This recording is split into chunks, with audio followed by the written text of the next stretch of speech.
Hey guys, our decline here, average picker. So we're going to continue with looking at some challenge lock pins here.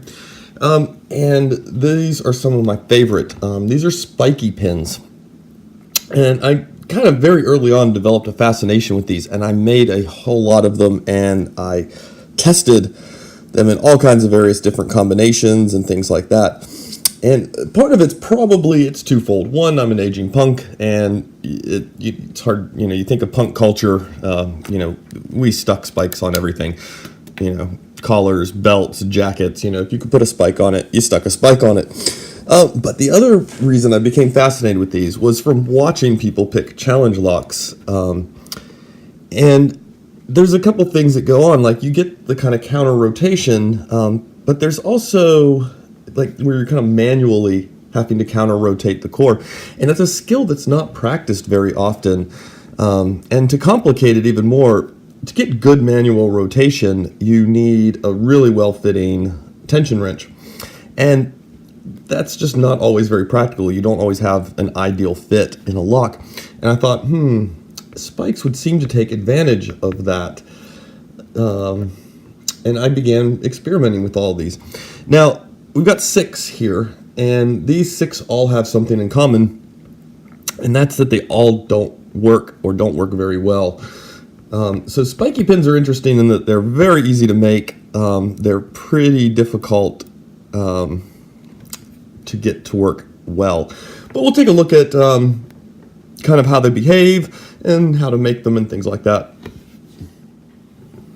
So some things about spiky pins. They provide some really interesting feedback because you're essentially just moving the shear line along that kind of taper bevel you've got going on.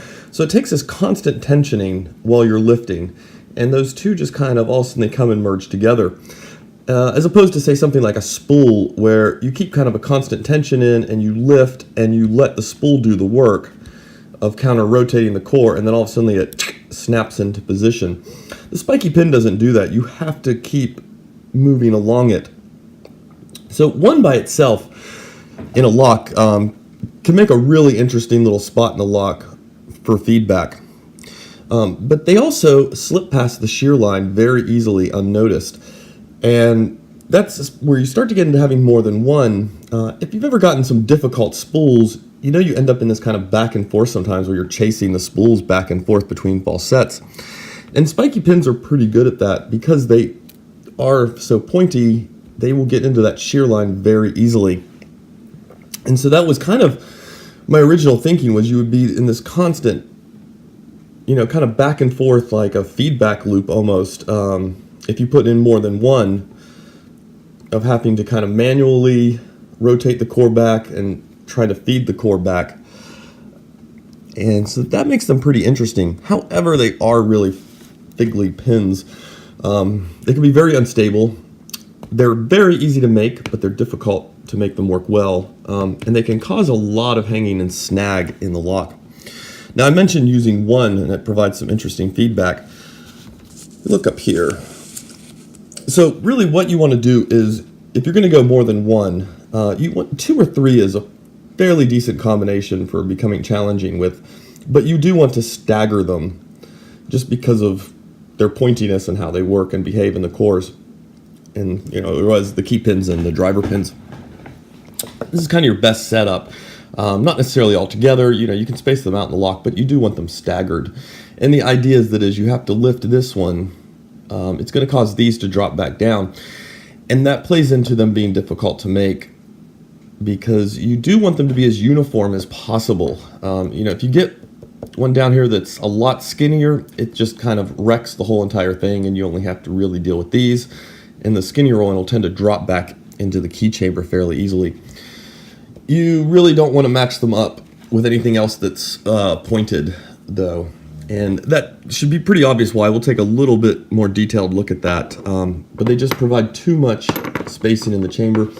And because they do tend to wiggle, you can end up with them kind of crossing each other at the shear line. And that doesn't work very well. A quick little side note on this, though. I will say there is a temptation, I guess, when you're making these to deal with the problems that these spiky pins can have with the shear line. is to put a little cap on top. So basically almost cut it like a taper beveled spool. And that's fine if you want to do that, but you're pretty much defeating the point of the spiky pin. I mean, you'll still get a little bit of that feedback, but then you'll get that counter rotation and that snap into place when it clears this shear line. So you're really getting something, with this you're getting something that behaves more like a spool. The other temptation is to serrate them, and if that's what you're going for, that's fine as well. But to get that constant kind of pushover, it's best to run them as smooth as possible, even going so far as to sand them if you have to while they're spinning. If you serrate them, it's going to feel more like a wedding cake or kind of a stepped pin. It's just you're gonna keep getting those click, click, click, click, clicks, and then eventually you'll get that one major one, and you'll know you've got it. So it sort of defeats the point to do either of these things to the spiky pins, unless that is precisely what you're kind of going for. So as I said, making them is actually fairly easy. It's best to start with a large key pin, and even if it doesn't have kind of this much of a taper on it, that's fine. But all you got to do is put it in your chuck, in your Dremel or whatever, get your file and just ride that angle as it's spinning and just keep kind of grinding it. And you'll just end up chasing this thing all the way down. It'll, of course, get more and more pointy at the top, and it'll expand out. And that makes it really easy to make. Now, the difficult part is, and we will again look at why, you do need to leave a fair bit of the pin untouched, because these things are really unstable, and that's going to help stabilize it. So you don't really want to ride this all the way down. The other thing you don't want to do is you don't want to leave it like this, where it's really sharp. That's going to make it far more difficult to work with. So the easiest thing to do is to go ahead and just, when you're shaping it, let it be pretty sharp. But know that when you're done, you're going to want to take the file and kind of tip it off and just file that tip down to get it to work better. So I'll show you real quick. We've got a few of them loaded up in the chambers, and you can start to see what the issue with them is. They kind of look fine in here, but if we come in with the pin or with a pick, you can see just how wobbly they actually are. That one's pretty far deep in there. It's just hard to see. So is that one. That one's already kind of leaning against the back side there. But you can see how much wobble there is. And that's why you don't want to just line them up together. And because it will have a tendency to cross over, even if you're using them as drivers, you just run into a lot of problems. So you tend to want to pair them up with one that's as flat-topped, I guess we'll call it, as possible. Now, while we're on some don'ts, there may be a temptation to actually run them as key pins, but with the pointy part down towards the key. Because you might be thinking, well, that'll make it really hard to find with a pick. And you'd be right, it does do that. However, if you look down in the core with a key, that key is not always going to sit perfectly aligned. There can be, depending on how it's, let me see if I can get it to position here a little bit.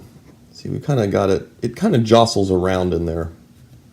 And with a really sharp, spiky pin, what's going to happen is it's going to actually, and because they're already unstable and tend to waver left and right a little bit, it's going to kind of go cockeyed in there, and it's going to push down and wedge against the wall and the side of the key. So they don't really make good point down key pins.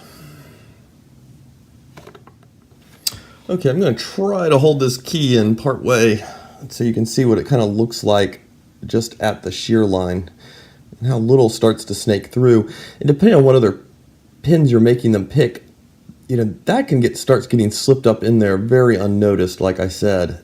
And then what's going to happen is it's going to start to give some feedback and want to push the other way, which is going to cause the person to hopefully counter rotate, which is then going to let the other spiky pins drop in. But again, you can see just how, and this is, if this one had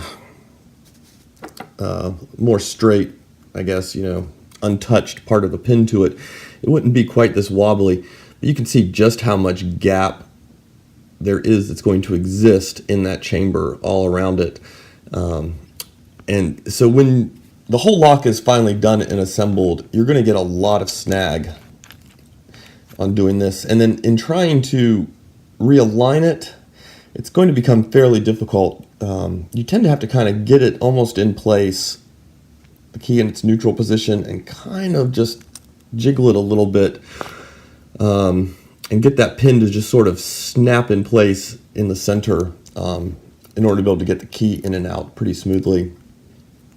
Or actually just in order to get the lock itself to center up. So yeah, that's just a little bit on spiky pins, and hopefully you can kind of infer the rest here with them.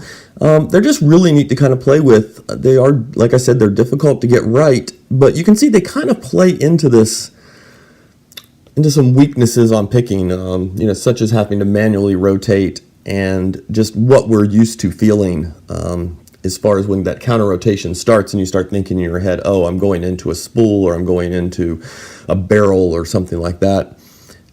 It starts to give you that impression, and then it just never ends. You never get that snap that you were quite expecting. And so that's really their big strength. See, now this guy here, he is so small, he will actually end up getting he will get sideways in the chamber. So yeah, they just do not work at that size. But yeah, they take a little bit of playing around with and tweaking to get right, but they are pretty interesting. So there you go. There's a little bit about the spiky pins, and we will probably do some more of these videos and look at some more oddities and just other pins that you normally find in challenge locks. All right, guys, have a good one.